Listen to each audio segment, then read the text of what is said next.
लेकिन ये आपके कॉन्शियसनेस में नहीं। माने ये कि आप ये तो जानते हैं कि कोई आपको जान रहा है, लेकिन आप उसको कार्यान्वित नहीं कर सकते, वो आपके अंदर से स्पंदित नहीं। मेडिकल टर्मिनोलॉजी में कहने के लिए होगा कि आपकी पैरासिम्पैथेटिक नर्वस सिस्टम आपके काबू में नहीं, उसको लोग ऑटोनॉमस नर्वस सिस्टम कहते हैं। माने ये कि स्वयं चालित है। लेकिन ये स्वयं क्या है? ये स्वयं कौन है? कौन आपके हृदय की गति को कम करता है? कौन आपके धड़कते हुए छाती को धीमा कर देता है? कौन आपके पेट में पचन क्रिया करता है? ये जो स्वयं है वो स्वयं ही आत्मा है, और वो आत्मा हमारे पैरासिम्पैथेटिक नर्वस सिस्टम से चलता है। लेकिन ये आत्मा हमारे कॉन्शियसनेस में नहीं है, माने हमारे सेंट्रल नर्वस सिस्टम में नहीं आता है। इसको सेंट्रल नर्वस सिस्टम में लाते ही अनेक रोग ठीक हो सकते हैं, जैसे हृदय का विकार है। आजकल हार्ट अटैक बहुत ही कॉमन बीमारी हो गई। लेकिन हार्ट अटैक क्यों आता है? मैंने कहा आपसे कि अपने अंदर हृदय में आत्मा का स्थान है, शिव का स्थान है। शिव माने आत्मा जहाँ विराजते हैं वो शिव है। जब आदमी का ध्यान अपने आत्मा से हटकर अपने संसारिक कार्यों में बहुत लगता है, जो आदमी बहुत जरूरत से ज्यादा काम करता है, बहुत ज्यादा दौड़ता है, बहुत मेहनत करता है, वो सोचता पता नहीं वही एक दुनिया में एक चक्रधारी मिला हुआ है, वो सारे दुनिया भर का लोड अपने सर पे लेकर के घूमता है। उसकी ये लेफ्ट साइड कमजोर हो जाती है, उसका हार्ट कमजोर हो जाता है, उसका आत्मा क्षीण हो जाता है, और जब शिव उनसे गुस्सा हो जाते हैं हार्ट अटैक आता है। नेचर का भी एक बड़ा भारी बैलेंसिंग प्रोसेस है। अगर आदमी जरूरत से ज्यादा काम कर रहा है, उसके शरीर को बहुत दौड़ा रहा है, उसकी जो राइट साइड है, जो पिंगला नाड़ी है, उससे बहुत कार्यान्वित है, तो उस वक्त परमात्मा ही ये व्यवस्था करते हैं कि उसका काम कुछ कम कर। उसको हार्ट अटैक इसलिए।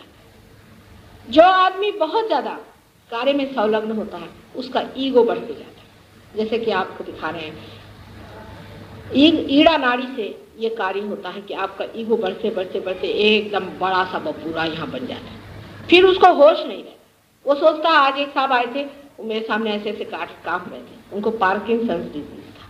मैंने कहा आपका परमात्मा में विश्वास है? कहले मेरा तो विश्वास नहीं। मैंने आपको किसने बनाया? ये सारी सृष्टि किसने बनाई? बड़े आसानी से मनुष्य का था कि हमारा तो परमात्मा में विश्वास है। ये बहुत ही बड़ी अहंकारी बात है। जो मनुष्य इस तरह से सोचता है उसको पार्किंसन की डिजीज होनी चाहिए, और होती है। अधिकतर हमने देखा, नास्तिक लोगों को अधिकतर हमने देखा है कि पार्किंसन की डिजीज होती है। वजह यह है कि उनका आत्मा क्षीण हो जाता है और वो थर थर थर थर कांपने लगता है। मतलब यह है कि समझ लीजिए आप इस हॉल में बैठे हैं, अगर आप ये सोच रहे हैं कि ये हॉल में बैठे हुए हैं और इस हॉल का बोझा कम करने के लिए आप अगर कुछ कुर्सियां सर पे उठा लें तो इसका बोझा कम हो जाएगा, तो आपको लोग क्या कहेंगे? या अगर आप किसी एरोप्लेन से जा रहे हैं और उसमें सोचे कि इस एरोप्लेन का बोझा उतारने के लिए हम कुछ चीज अपने सर पे रख लें, उसी प्रकार आप अपने सर पे बेकार के बोझे उठाएं। सबका करने वाला परमात्मा है, एक पत्ती भी उनके कहे बगैर नहीं। ये बात सही है या नहीं है, ये सिवाय आत्म साक्षात्कार के आप जान नहीं सकते। आपको लगेगा माता जी यूं ही करें, आपको आश्चर्य होगा कि उसकी शक्ति कितनी डायनामिक है, कितनी सूक्ष्म है, कितनी गहन है और कितनी प्रेममय है। उसको जानने के लिए पहले उसके साम्राज्य में तो आना चाहिए। जब तक आप हिंदुस्तानी में नहीं आए, जब तक आप हिंदुस्तान के सिटीजन ही नहीं हो, आप क्या जानिएगा कि हिंदुस्तान के नागरिकों का क्या अधिकार है। और होकर भी अगर आपकी गवर्नमेंट बेकार हुई तो वो भी आप नहीं जान सकते। लेकिन इससे ज्यादा एफिशिएंट गवर्नमेंट तो कोई है नहीं जो परमात्मा की। इतनी सुंदर, इतनी अनुपम उनकी गवर्नमेंट है कि उसमें सिर्फ आपको आना ही मात्र है। आप आते ही आपका जिस प्रकार स्वागत होता है, और जैसे ही सारी ही सामूहिक शक्तियां जिसके वजह से आप न जाने कितने लोगों को पार कर सकते हैं, न जाने कितने लोगों को ठीक कर सकते हैं, और न जाने कब तक आप अपने चैन की बंसी बजा सकते हैं, इसका कोई भी अंदाज दे नहीं। आपके कार्य इस तरह से सुगठित होते रहते हैं। सारे जितने भी चिरंजीव हैं, जितने भी आज तक वर्णित बड़े बड़े एंजल्स हैं, जैसे कि हम हनुमान और भैरवनाथ आदि सब लोगों को कहते हैं, गणेश जी हैं, इन सब की आपको सहायता है।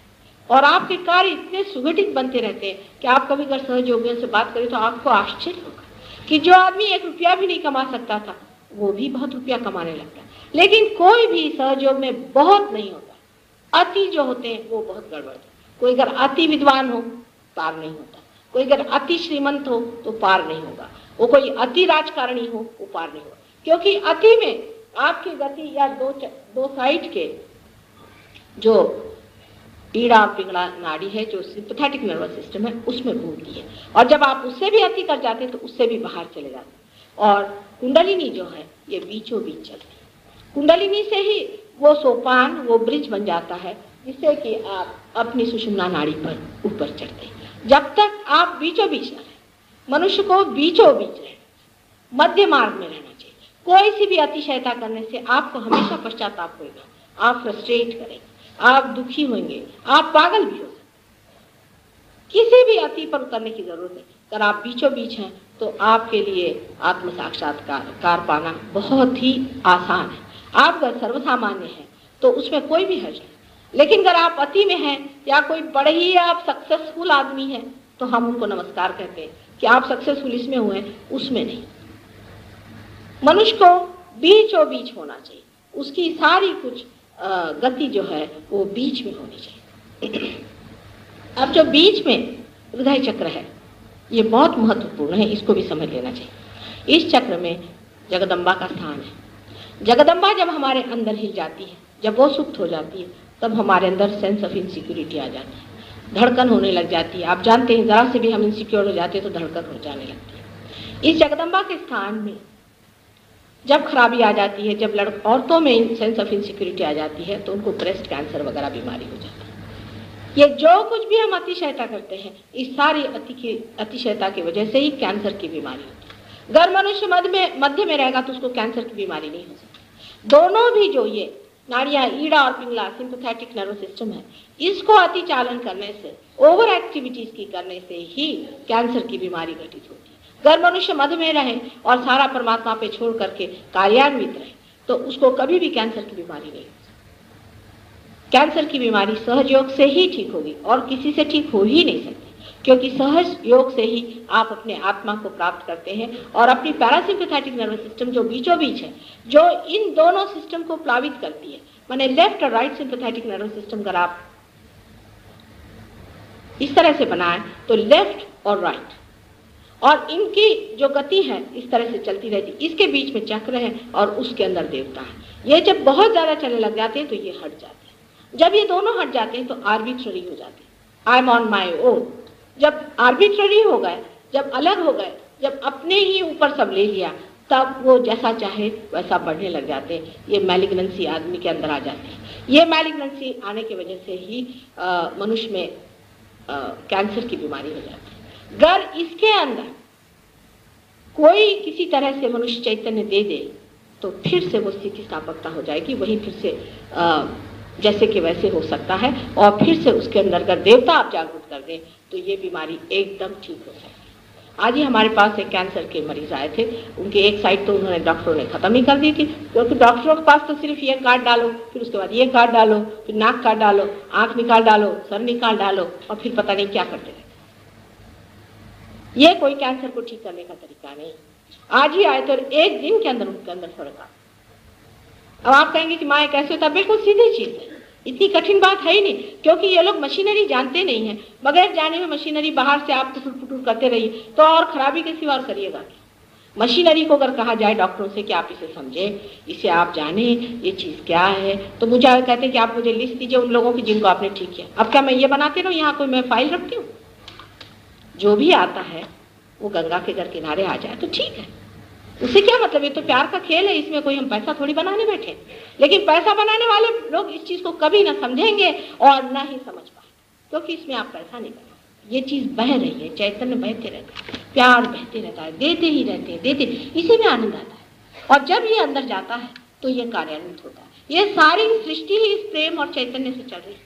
ये सारी सृष्टि ही परमात्मा की अनुकंपा और उनकी क्षमाशीलता से चल रही है। नहीं तो हम लोगों ने इतनी गलतियां की हैं, इतनी गलतियां की हैं कि हम लोगों को वास्तविक परमात्मा के बड़े ही अनुग्रहित होना चाहिए। उनको बहुत ही ज्यादा हमको मानना चाहिए कि उन्होंने हमको हमेशा माफ़ किया।